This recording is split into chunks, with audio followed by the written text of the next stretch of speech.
Hey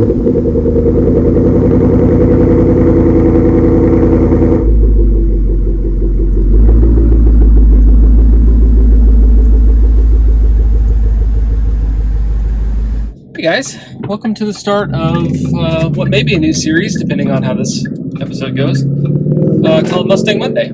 It's basically just going to be me sitting in my car, talking about whatever happens to pop into my head. Or we'll make it, maybe it'll be more podcasty, and we'll have topics and guests and that kind of stuff that we'll bring on and talk about. But yeah, I just want to try something different, something new on the channel for maybe some of the guys who don't care that much about watching cars get rebuilt. They just want to talk car stuff, and maybe I can answer questions, or we can do, stuff like that. Should be fun. So for the first week here, I thought one of the cool things that I could talk about was 2 years with a rebuilt car. What's that look like? So Dad and I rebuilt this Mustang, 2013 Mustang GT, almost 2 years ago now. We did it, I think we finished it up like in December or something of 2019. This project was the first one that we kept around on the channel. It stayed, and got to see what it was like to rebuild one and then rebuild it for fun to keep. And then instead of just rebuilding it back to stock or doing, just OEM parts or doing it for someone who basically we didn't get to reap the benefits and all of it, we got to do it and then actually keep it around. So that was pretty cool. So I was able to, I don't know how many of you guys were even subscribers at the point when we did this car, but it had some front end damage. The hood had a big dent in it. Front passenger side quarter, I think, was like sitting on the ground. The spring and strut assembly was bent pretty bad, like a 45-degree angle. Bent wheel, grill was destroyed, lower grill was destroyed, fog lights were gone, and a couple other odd and end things. And so we got this car for me, and all in, I think when we finished it with all the mods, the cool thing was I got to do all the mods for this thing based on what I wanted to do, instead of, like I said, turning it back to stock. So I did like a Roush front grille, I did like GT500 lower grille, did GTCS fog lights. I designed the grill emblem myself based on a design that I had seen online that I liked. Ooh, got a little squirrely there. It's a little wet outside. Truly got to make this car my own. Did a rear deck lid delete, got rid of the faux gas cap down there, so it really makes the rear end of this car look a lot more updated instead of it looking kind of more old school. And so I like that a lot. Fast forward 2 years. I think whenever we finished the car, I had like 37,000 miles on it. I'm at 47,000 now, so 10,000 miles later. The only thing I've had to fix on the car was rear driver's side axle. Ended up being a little bit bent. The rear driver's side axle was rubbing on the rear brake rotor, and so it was making a little squeaking sound. Pretty easy fix. Just pull out the old one, put in a new one, bing, bang, boom. We're good to go. Move on with our lives. And so that had to be done.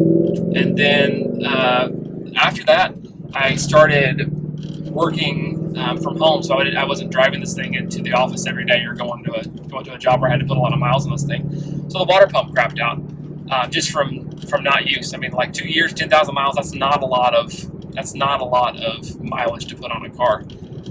And so yeah, the water pump went out just due to not using it. So other than that, that's it. I mean, I've put orange stripes on this thing since then. That was one thing we didn't get on video that I actually had put on there myself and updated it and made it look a lot cooler. I thought it was a color combination that has not really been something I've seen on a lot of cars. When we bought this car, it was black paint, obviously, with a matte black stripes over the top of it, which gives that real kind of mean look. But I mean, I've seen hundreds of those. Everybody's got one, so it's kind of run of the mill. Whereas that orange pops a lot harder and just makes it look like something you would normally see. So that's pretty cool. Let's do a little acceleration here, shall we? Always going to have the windows down.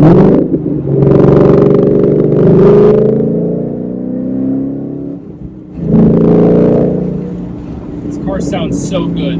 I haven't done a single thing to the exhaust since we bought it from Copart, and I don't know exactly what Borla system's on it, but I do know that it's a Borla.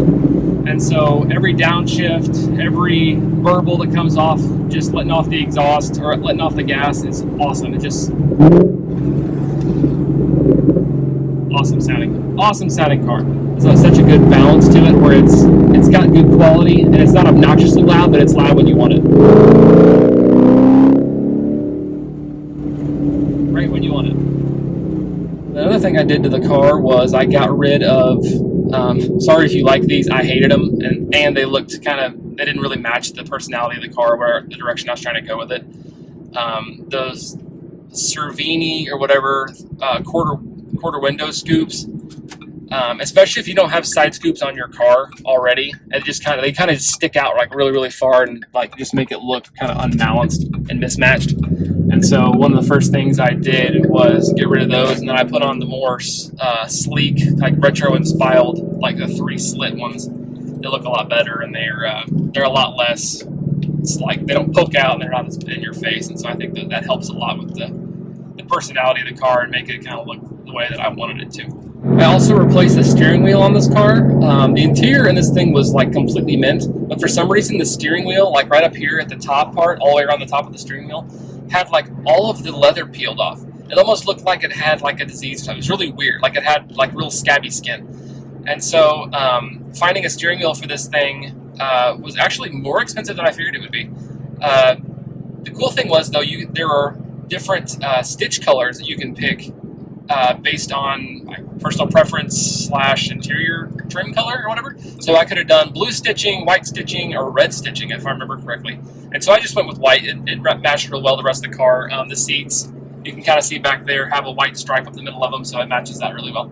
And this car has been super reliable. It's been super great. So it's fun to drive. It's great to take to. I do a lot of cars and coffees around here, and so adults don't really care about it, but the kids love it. I think it's the orange stripe that kind of is really attention grabbing. So I always have parents with their kids. The kids will come running up and, oh, I love your car, and it's such a cool feeling, and it's such a great like reminder of like why cars are so cool, because like I was 100% that kid that was just obsessed with cars and Mustangs in particular.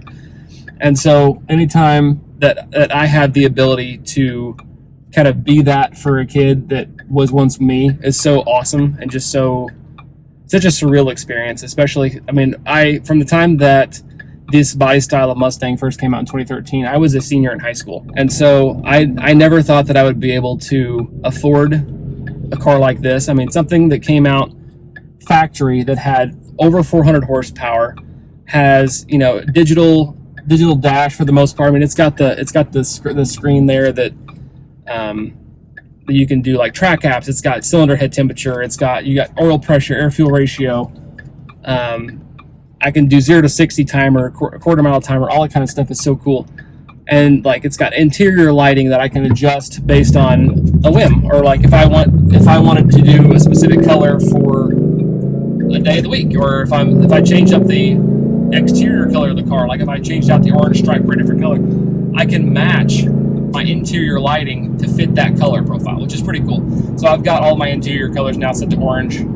My cup holder lights are orange, my dash lights are orange, puddle lights are all orange, and so the car really looks put together. And that's something that just came with the sync system or whatever it's called here, that came with that Ford came out with.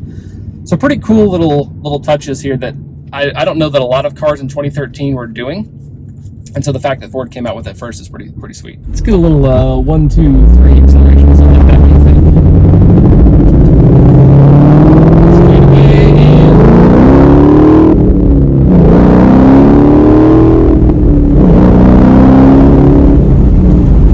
and right to 55, right at the speed limit.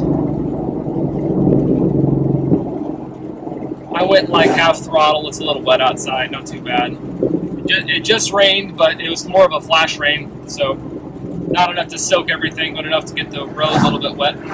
So that's about all I've got for you guys. Let me know what you think in the comment section down below. Is this kind of video something you'd be interested in watching more of, or is this should be a one-off thing? Just say, no thank you, we don't want anything like this ever again, and that'll be great, and I'll just we'll stop. But If not, let me know. And next time, if everybody likes it, we might do like a question and answer thing. I'll post something on Instagram, YouTube, community before I shoot a video and answer some of your guys' questions. So make sure you like the video if you liked it, and hit the subscribe button down below and the bell so that way you get notified every time we post a video. Thanks so much for watching, guys. Catch you next time. And always remember, don't retire it if you can rebuild it. Thanks so much, guys, for tuning in and watching this week's episode of Rebuild It. Make sure you subscribe so you don't miss out on any awesome content. Have a good one.